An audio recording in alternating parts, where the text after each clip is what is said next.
Bonsoir à ceux qui nous rejoignent. Ce soir, nous parlons de l'eau. Nous sommes avec Patrick Gob, chef d'entreprise dans le milieu du handicap, président du club de réflexion Moungosier et auteur de la pétition sur l'eau qui, en 2024, a été enregistrée sur le site de l'Assemblée nationale du Sénat. Vous étiez en train de nous expliquer tout ça. Alors, je précise que pour l'instant, nous sommes en direct télé, bien évidemment. Vous aurez, pour les gens qui ont l'habitude de nous regarder sur les réseaux sociaux, le lien va être diffusé plus tard puisque nous sommes en Coupe de France. Donc il y a le 6e tour AS Gosier, AS Dynamo qui est actuellement en live sur le Facebook et vous retrouverez votre programme Entreprendre en publication par la suite. Rebonsoir pour ceux qui nous rejoignent. Rebonsoir. Est-ce que vous pouvez nous expliquer comment l'eau a été installée en Guadeloupe, puisque je le rappelle, pour les Guadeloupéens qui ne savent pas, on a déjà eu l'occasion d'en parler. Dès le départ, il y avait des problèmes de pause au moment où l'eau est devenue publique en Guadeloupe, où il a fallu faire les installations de l'eau. On n'avait déjà pas les mêmes tuyaux qu'en Martinique, par exemple. Voilà. Bon, avant de répondre, je voudrais soutenir l'AS Gosier. Bien sûr, parce que vous êtes du Gosier. D'accord. Bon, très bien. Oui, il faut qu'on soit clair. Depuis, il y a eu un premier rapport de la DDE, qui est quand même un organisme d'État, qui date de 1997. Ce rapport parlait déjà de 50% de fuite d'eau. D'accord ? Et parlait de toutes les problématiques inhérentes à ces fuites d'eau. Et je rappelle que l'État était en maîtrise d'ouvrage. C'est l'État qui décidait. C'est l'État qui décidait à ce moment-là. Ensuite, nous avons eu le transfert de compétences. Mais la problématique, il faut quand même le rappeler, vous vous souvenez de la grosse structure qui était chez nous à un certain moment et qui est partie. Avec, la Générale des Eaux. La Générale des Eaux, pour ne pas dire... vous pouvez dire le nom, ils sont dans tous les rapports. D'ailleurs, j'invite les Guadeloupéens à les lire, c'est très intéressant. Il y a quelque chose, j'appellerais ça de l'entourloupe. Si vous permettez quelques secondes pour m'expliquer. La Générale des Eaux a fait les pauses des fameux tuyaux de distribution d'eau, c'est-à-dire qui sortent de la citerne pour aller directement chez l'habitant, dans nos immeubles, chez nous, quand on est en individuel, etc. Cette particularité de ces canalisations, c'est que ces canalisations étaient en polyéthylène haute densité. Et selon les calculs scientifiques, ce matériau était censé durer 25 ans. Et quand la Générale des Eaux, Veolia entre autres, s'est rendu compte qu'il y avait énormément de problèmes, après analyse, ils se rendent compte que ces canalisations sous nos latitudes, à cause de la température, à cause de la haute teneur aussi en chlore, c'est important, ces canalisations qui doivent durer 25 ans ne durent que 5 ans. Panique à bord. Je rappelle, en Guadeloupe, il y a plus de 3200 km de canalisation. 3200 km de canalisation. Donc, cette entreprise a vite fait le calcul. Si je fais les travaux, je suis mort. Et on a construit un narratif, une histoire qui a donné le résultat, le départ de cette structure, avec comme élément important, ne pas avoir le droit de porter plainte. Oui. Alors ça, par contre, je pense que c'est peut-être un sujet politiquement sur lequel il faudrait demander aux Guadeloupéens si c'est normal que leur politique signe ce genre de choses avec les entreprises qui sont responsables du fait qu'il n'ait pas de distribution correcte sur leur territoire, sachant que la Générale des Eaux, je vous invite vraiment à regarder la commission, avait augmenté le prix de l'eau pour les Guadeloupéens en leur disant « on va vous changer les tuyaux ». Exactement. Et la problématique de la facturation vient de là aussi. C'est la volonté de créer, on a parlé de bug informatique, la volonté de créer un problème pour pouvoir s'en aller. Mais là, je vous dis, c'est de l'enfumage, c'est de l'entourloupe tout simplement. Et vous avez raison de vous adresser aux Guadeloupéens en disant, voilà, il n'est pas anormal que vous puissiez réagir devant une telle action au détriment de l'intérêt général. Puisque la formule habituelle, comme dit bien le LKP, l'eau paye l'eau. Donc l'argent a été à un moment là, et l'argent a été pas là à un moment. Le résultat, c'est qu'aujourd'hui, nous sommes dans cette situation. Il n'y a pas d'eau, les tuyaux sont pourris, et il faut payer. Donc, et ils devaient déjà les changer. C'est pour ça qu'ils sont partis en cours. On ne peut pas le faire. Donc, avec ce transfert de compétences, les collectivités se retrouvent avec le bébé sur le bras, quoi. Et qu'est-ce qu'on fait? Et vous connaissez bien, je n'invente rien. Il suffit d'aller regarder les rapports de la Chambre régionale des comptes sur la gestion des communes. Nous, 32 communes, il est prouvé qu'à peu près 27 communes sont en difficulté financière. Oui. Comment voulez-vous que nos collectivités puissent supporter une telle charge? Et je reviens à l'essentiel, encore une fois. 2 milliards d'euros, c'est ne faire injure à personne.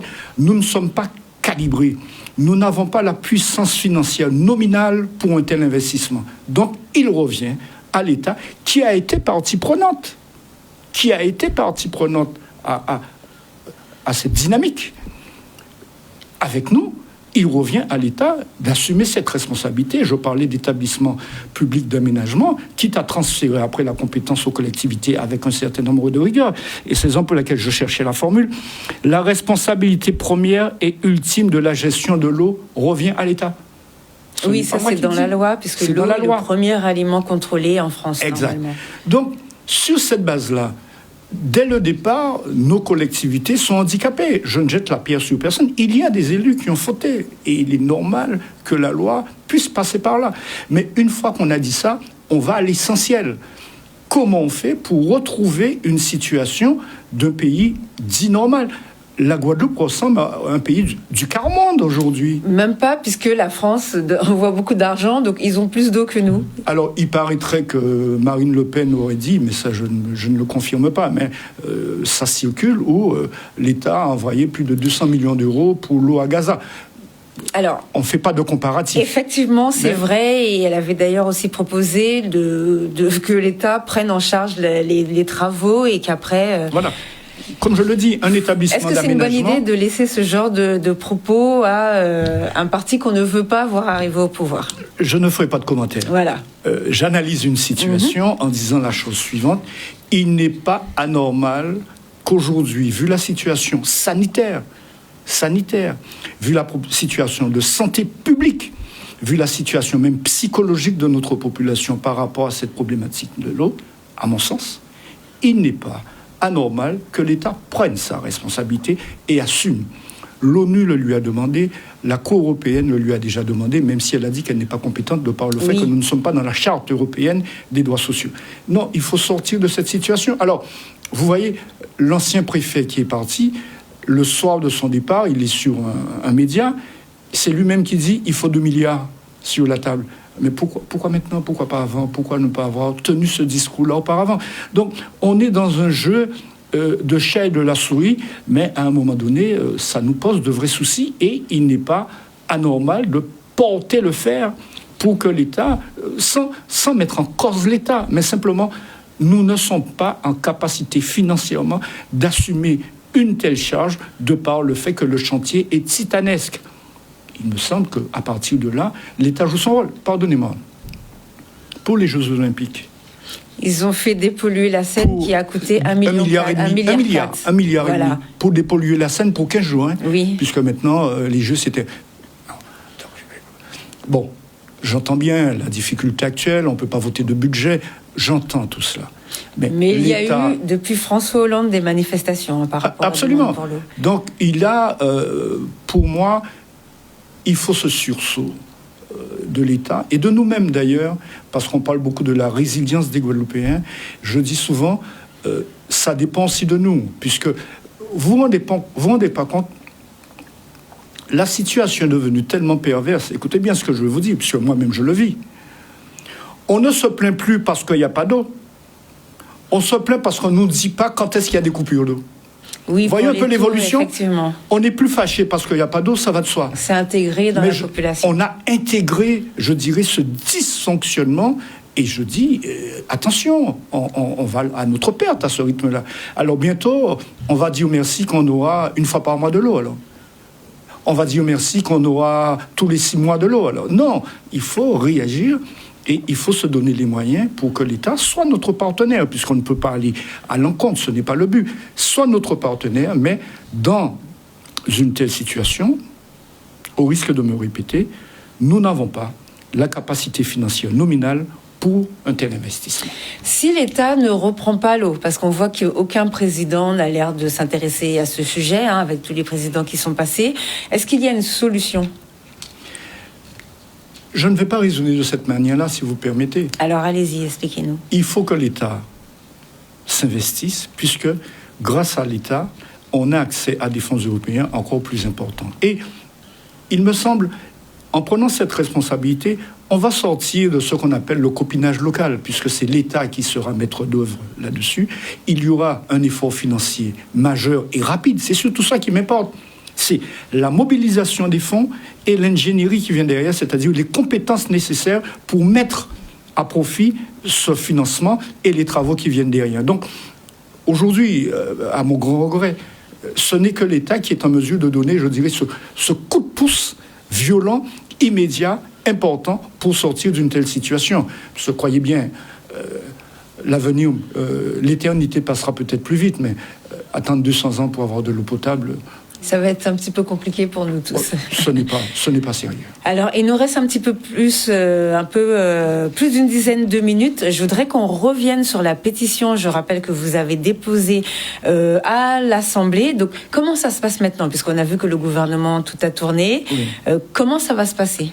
Alors, il est vrai qu'on n'est pas dans ce que j'appellerais dans une opportunité favorable, puisque il n'y a pas de gouvernement, ou il y a un gouvernement, des ministres qui sont là sans être là. Et on rappelle que le Premier ministre est l'ancien ministre des Outre-mer. D'ailleurs, c'est moi-même qui, lorsqu'il est arrivé en Guadeloupe, c'est moi-même non seulement l'ancien ministre de l'Outre-mer, c'est lui qui avait proposé, si vous voulez l'autonomie, prenez-le. Je crois qu'il l'avait dit avec une certaine... Les pays indépendants de l'eau. Bon. Voilà.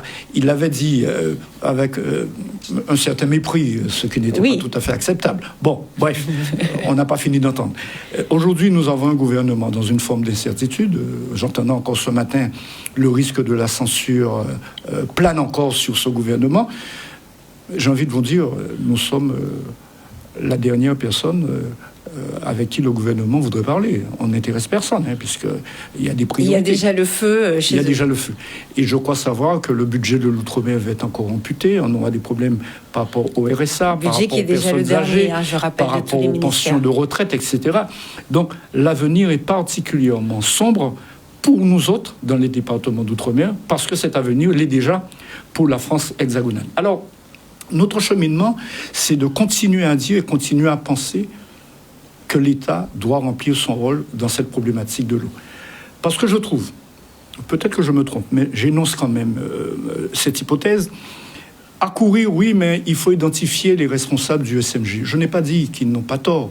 Il faut identifier, j'ai même entendu, on attaque au pénal, etc. Et après ? Alors que l'essentiel, c'est de savoir comment on fait pour l'eau. C'est comme si on était sur un paquebot qui coule et on m'appelle pour me dire le cuisinier a mal fait le repas. Mais c'est pas le moment. Il y a d'autres urgences que ça. Il faut sauver le bateau. Donc aujourd'hui, c'est ça. Il faut sauver le soldat guadeloupéen pour lui donner de l'eau. Et pour ça, il faut se mobiliser pour que l'État puisse prendre ses responsabilités. Et viendra le temps, bien entendu.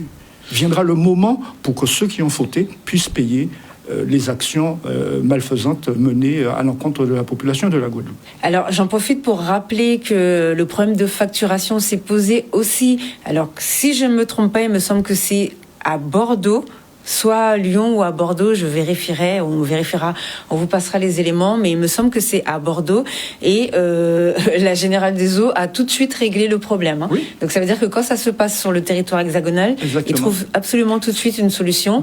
Et or, ça n'a pas été réglé en Guadeloupe. J'irai même plus loin. Vous êtes allé à Bordeaux, je vais plus loin. À La Réunion.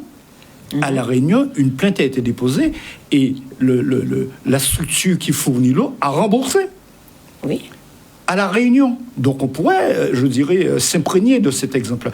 À La Réunion, département d'outre-mer comme nous, la structure qui est chargée de la distribution de l'eau, de par ses insuffisances comme nous, et peut-être moins que nous, a remboursé tous les usagers de l'eau.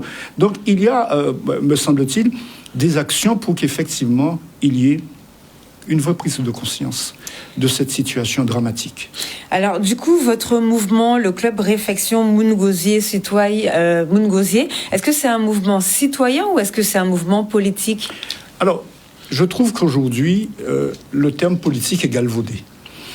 Et j'ai presque envie de dire, nous sommes un mouvement citoyen qui veut porter des solutions citoyennes aux problèmes posés par les politiques. Vous voyez ? Donc, quand je dis citoyen, je veux embarquer la population. Aujourd'hui, il y a, et nous le vivons dans notre mouvement, puisque nous faisons des réunions, partout où nous passons, qu'est-ce qu'on entend ? Ouais, mais c'est des volets. Même moi, on me dit, ouais, ok, mais là, ok, nous que volets aussi. Qu'est-ce que vous répondez à ça ? C'est simplement, on est dans le désespoir. Et pour nous, dans notre réflexion, on ne peut vaincre une telle situation qu'en embarquant la population. Et nous leur disons, venez avec nous, allons diriger ensemble. Soyons dans une forme de cogestion. Et là, le discours passe mieux, l'entendement se fait autre, parce que, qu'est-ce qui se passe ? Trop souvent, je viens vous voir, votez pour moi, et vous me revoyez dans 6 ans. Hein. Entre les deux, vous ne me voyez pas, je suis indisponible, etc.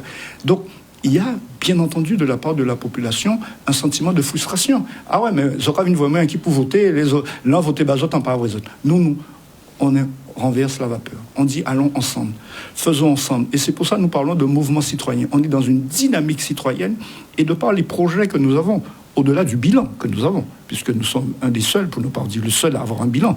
En 5 ans, nous avons mené maintes actions citoyennes. Et nous disons aujourd'hui, de par ce travail qui a été fait, allons ensemble prendre la direction des affaires, mais dans ce que j'appellerais un partenariat élus-électeurs à travers un certain nombre d'outils.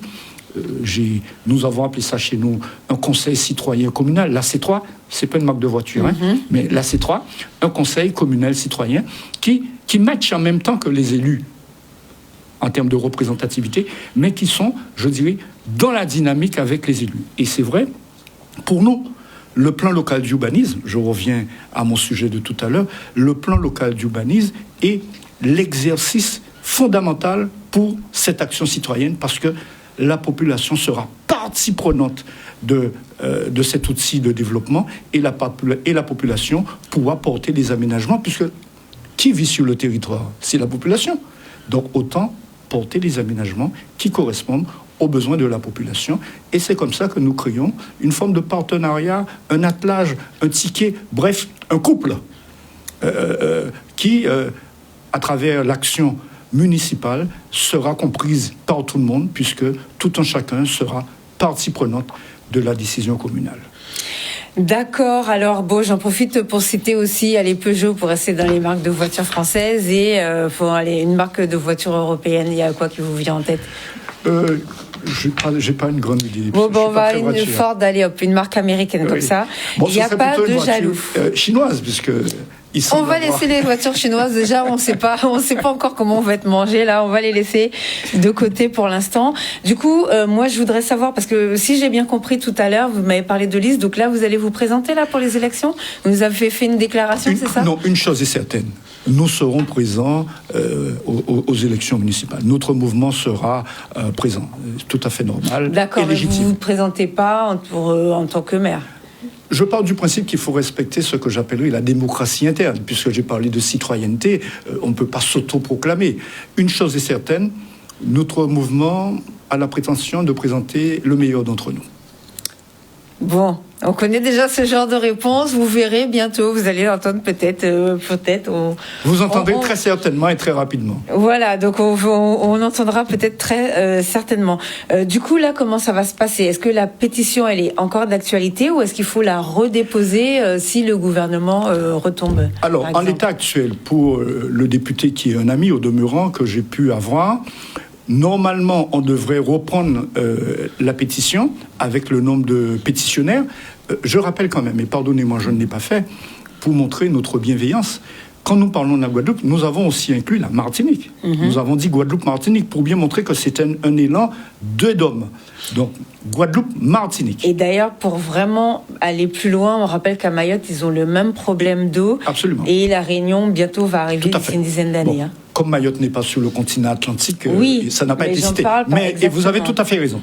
Et c'est même plus grave à Mayotte. C'est vraiment beaucoup plus grave. Donc, l'idée, c'est de voir comment nous allons réactualiser la chose, puisque c'est d'actualité, encore de plus en plus prégnante, pour qu'effectivement, il y ait cette prise de conscience que l'État puisse jouer son rôle d'investigateur pour pouvoir régler cette problématique de l'eau potable dans nos départements, Guadeloupe et Martinique. Donc là, j'attends encore, puisque vous savez bien que aussi sympathiques soient les députés, ils ont d'autres préoccupations actuellement, et c'est à partir de là que nous saurons comment réactiver et remettre, je dirais, sur le tapis cette problématique. Mais je sais que d'autres actions sont menées, puisque même au niveau européen, il y a des initiatives qui sont prises, et nous sommes en contact avec un certain nombre de responsables en Europe pour voir comment matcher tout ça, et enfin faire en sorte que notre population, la population guadeloupéenne, ait de l'eau quotidiennement à son robinet. Alors, avant qu'on rende l'antenne, je voudrais qu'on prenne les 5 dernières minutes, là, la petite dizaine qui nous reste, pour parler de ce qui s'est passé à Saint-François. Moi, je vous pose la question juste pour avoir un avis, puisque vous travaillez aussi sur tout ce qui concerne l'eau. Vous avez vu que les pompiers n'ont pas pu éteindre, comme je vous disais tout à l'heure, le feu qui s'est propagé, qui a commencé au quai 17, et après qui s'est propagé. On a même des témoignages où un restaurateur nous a dit qu'il a vu les pompiers maîtriser le feu, et après, malheureusement, l'eau a coupé et ça s'est propagé et ça a été vraiment ça a atteint des restaurants qui sont carrément de l'autre côté. Est-ce que pour vous il faudrait une responsabilité, alors soit que les commerçants se retournent, je sais pas, vers la mairie, vers les élus, la région, le département, je ne sais pas, l'État peut-être, ou est-ce qu'il faudrait que les commerçants qui sont tout au bout et qui, eux, n'ont pas été victimes de l'incendie en elle-même, du déclenchement, du départ du feu en elle-même, mais de la propagation parce qu'il y a eu le manque d'eau après, est-ce que ça, c'est des choses où il faut que les gens commencent à porter plainte pour régler ce genre de problème? Une chose est certaine par rapport à ce que vous êtes en train d'énoncer, c'est que les bouches d'incendie n'ont pas fonctionné, puisqu'apparemment il n'y avait pas d'eau. Donc c'est quand même un problème majeur. Les bouches d'incendie n'ont pas eu à fonctionner.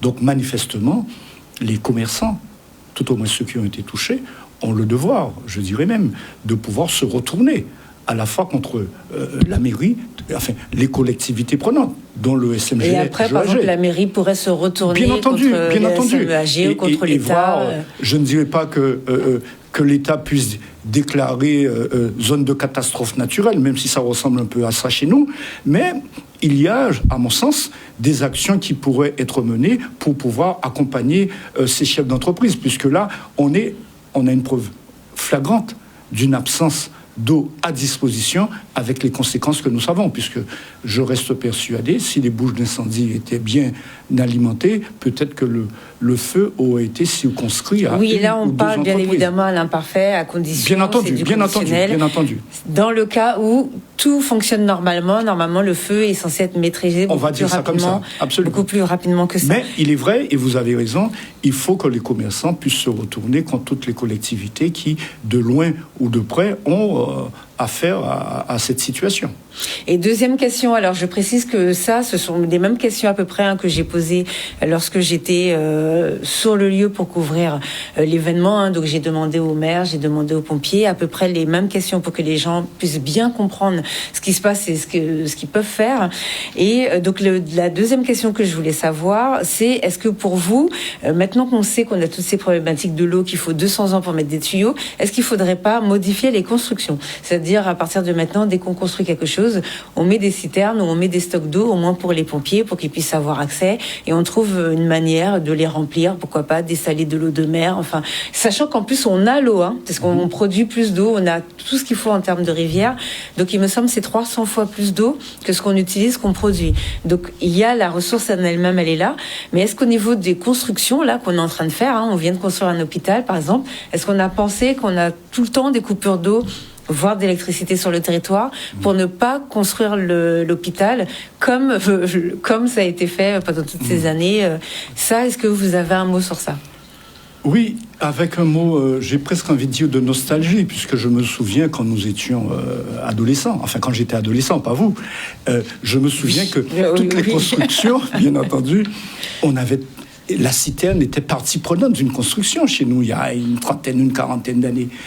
Ça a été aboli et voilà le résultat. Il y a deux choses, et vous avez raison de le dire, et je le dis avec force. La Guadeloupe est une des régions au monde, je n'ai pas dit en France ou en Europe, est une des régions au monde où la ressource d'eau est la plus élevée. Oui. Je prends un exemple. Il y a plus de 7000 mètres cubes par an et par habitant en Guadeloupe. Alors que la moyenne mondiale, c'est 3000 mètres cubes. Donc on a le double.